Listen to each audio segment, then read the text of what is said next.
kalau bisa cek antena itu kabelnya pendek dulu, ceknya di atas. Ini untuk memastikan kita dapat siaran ya, karena kalau dari atas genteng langsung cek di bawah TV, kecuali kabelnya cuma 20 meter ya, 20 meter nggak apa-apa, tapi kalau lebih dari 20 meter ini berlaku ya.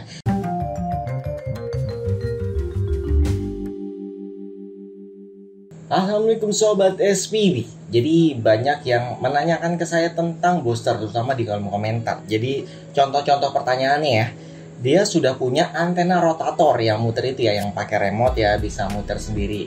Terus itu kan sudah ada boosternya sebenarnya ya, di pencetannya itu. Terus kemudian pingin ditambah booster lagi atau menguat sinyal lagi. Jadi apakah bisa berfungsi, apakah lebih bagus, lebih banyak sinyal yang didapatkan? Oke, nanti ya saya jawabnya. Kemudian pertanyaan selanjutnya adalah TV-nya sudah digital. Biasanya kalau TV digital itu ada tulisan antena daya ya di dalamnya. Settingannya bisa di on, di off gitu ya. Walaupun nggak semua antena TV itu bisa dipakaikan booster. Maksudnya gini, jadi kayak antena HDU25 itu kan desainnya tidak pakai booster ya. Tapi sebenarnya bisa aja kalau kita tambahin boosternya gitu. Tapi ada beberapa antena di saat kita on kan dayanya, maka tulisannya akan short, jadi nggak cocok gitu. Karena mungkin ada alat-alat di dalamnya yang sulit saya jelaskan ya, driven lah biasa bahasanya, itu tipenya berbeda-beda. Jadi apakah kalau misalkan TV digital tersebut ditambahkan booster agar antenanya sinyalnya tuh lebih luber gitu, lebih banyak, atau yang ditangkap lebih banyak channelnya, apakah akan berfungsi seperti itu? Dan pertanyaan terakhir, jadi sudah beli set top box TV digital nih, TV-nya belum digital ceritanya, mungkin masih TV tabung, terus beli set top box digital, pasang antena. Nah, di saat pasang antena itu sinyalnya nggak maksimal gitu, dapatnya sedikit atau bahkan nggak dapat sama sekali. Apakah kalau kita belikan booster, jadi booster ini banyak ya, ada booster Tanaka, ada Intra yang dijual terpisah gitu, apakah akan menambah siarannya? Oke, jadi di sini sebelum saya jawab pertanyaan tersebut, saya luruskan dulu pemikiran-pemikirannya yang selama ini mungkin beda dengan saya lah gitu ya. Di sini saya tidak menganggap diri saya itu pintar gitu ya, tapi saya lebih kepada pengalaman saya di lapangan. Jadi booster untuk antena itu bukanlah memperkuat sinyal atau menambah siaran, bukan ya. Jadi di sini biasanya kita praktek itu kalau kita masang antena di atas rumah pelanggan. Ini mohon maaf saya tidak tampilin produk-produknya, walaupun sebenarnya saya ada produk booster Intra, sudah saya tampilkan di video YouTube saya juga, saya review boosternya. Di sana juga saya jelaskan fungsi booster sebenarnya apa sih, itu sudah ada video, silahkan cek sendiri. Di sini saya hanya menjelaskan saja.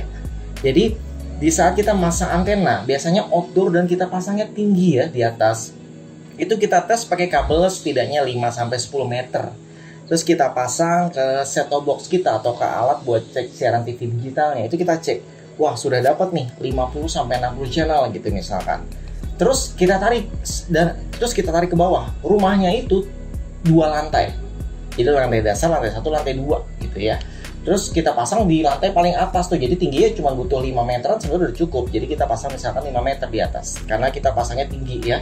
Terus kita tarik kabel ke bawah, ternyata panjang kabel ke bawah yang biasa kita bawa 20 meter itu kurang. Nah kurang, dan kita mau nggak mau sambung dong. Kita sambung, terus kita taruh ke TV yang di lantai dasar. Itu mungkin habisnya setelah belok-belok ya, rumahnya bisa 30-35 meter. Yang tadinya di atas genteng itu kita scan dapat 63 channel, terus kita turun ke bawah, kita scan tuh di TV yang paling bawah, ternyata cuma dapat 20-an channel, 24 gitu misalkan, 24 channel. Itu kenapa? Ya karena sinyalnya hilang di jalan, apalagi ada sambungan tadi. Nah disinilah fungsinya booster. Kalau bisa yang disambungan aja tuh, yang disambungan tadi kita putus, misalkan kita pasang booster Tanaka atau booster Intra di sambungan tersebut, kita pasang di sana, terus tarik lagi ke bawah. Ini biasanya colok listrik ya, namanya booster biasanya dicolok listrik. Kita lanjutkan lagi kabel tadi ke bawah, kita pasang di set-top box dan kita pasang di TV-nya atau set-top box-nya, baru kita scan ulang. Dan kita mendapatkan hasil yang normal kembali, yaitu 63 siaran. Jadi di sini sobat bisa menangkap ya, fungsi booster adalah mengembalikan sinyal yang hilang. Kalau misalkan bahasa teknisnya itu memperpanjang sinyal. Jadi sinyal dari atas tadinya bagus nih, misalkan 30 dB, turun ke bawah, kena sambungan tadi yang 20 meter, kena sambungan itu mungkin berkurang sekitar 5 dB dari sambungan itu, jadi 25 dB. Terus turun lagi ke bawah, kan panjang lagi tuh kabel 10 meter, berkurang lagi misalkan 5 dB, otomatis yang tadinya 30 dB jadi daya tangkapnya ya cuma 20 dB, jadi udah kecil tuh frekuensi yang mengecil, makin hilang, makin lemah. Jadi apa ya, getaran sinyal itu makin lemah. Nah dari situ fungsi booster adalah untuk mengembalikan. Jadi getaran yang tadi udah mengecil, dipasang booster itu diperkuat lagi getarannya gitu. Akhirnya sampai bawah tuh masih utuh sinyalnya. Jadi itulah fungsinya booster. Jadi sama di parabola. Kalau parabola sebutannya bukan booster ya, tapi ya intinya juga sama untuk memperpanjang sinyal. Jadi saya pernah coba kalau di parabola itu 20 meter, umumnya 20 meter, tapi pernah masang di gedung. Ke bawahnya itu 100 meter, bro. Nah itu ya udah otomatis hilang kalau kita tidak pakai penguat daya tersebut. Jadi di sini saya sebutnya penguat daya aja, bukan penguat daya, penguat sinyal aja deh. Jadi fungsi dari booster itu adalah memperpanjang sinyal. Oke, sudah jelas ya pemahamannya ya di sini ya. Semoga udah bisa menjawab. Tapi tetap akan saya jelaskan lebih rinci lagi. Kemudian antena zaman now yang indoor, outdoor, biasanya didobel juga, bisa indoor bisa outdoor juga. Itu rata-rata yang merek yang biasa saya review adalah merek PX ya, yang bisa indoor outdoor. Ini bukan berarti barangnya jelek, tapi bagus ya, sobat bisa lihat di video-video sebelumnya. Yang penting tahu cara instalasinya gitu. Terus kemudian antena PX ini biasanya kabelnya tipis-tipis ya, bahkan lebih tipis dari kabel headset saya yang ini.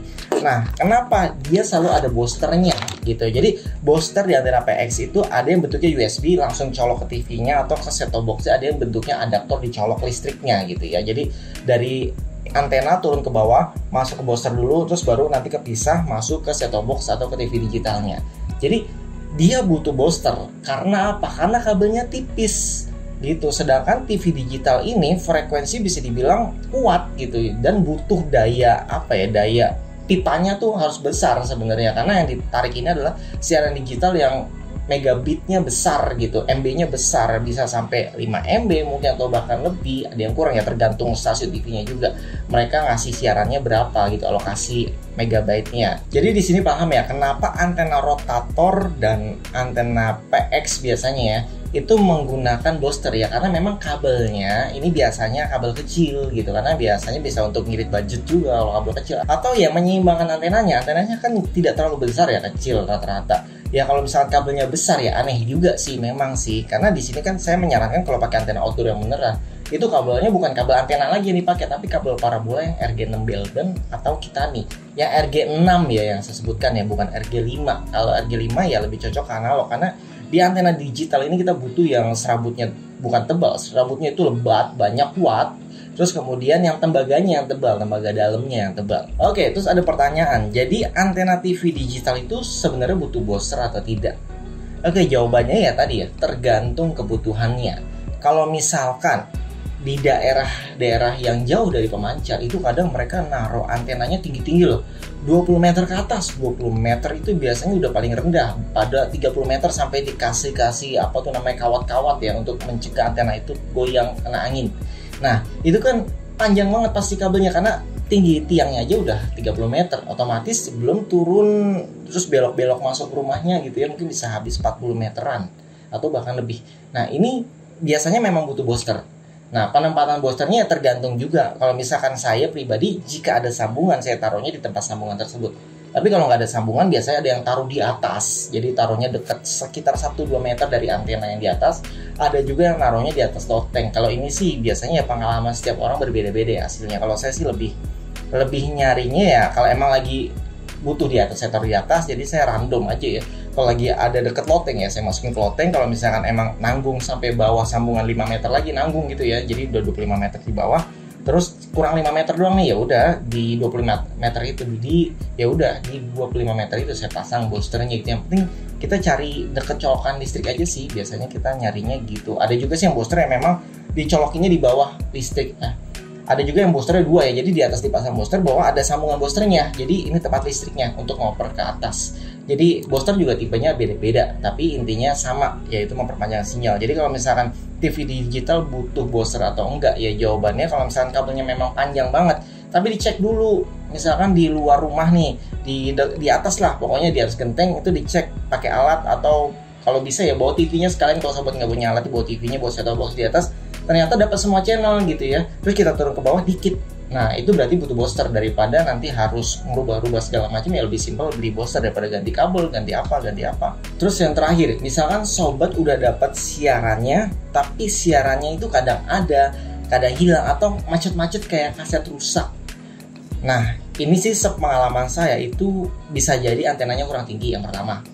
Terus kedua, kabelnya kepanjangan. Kalau kabelnya kepanjangan ya tadi butuh booster ya.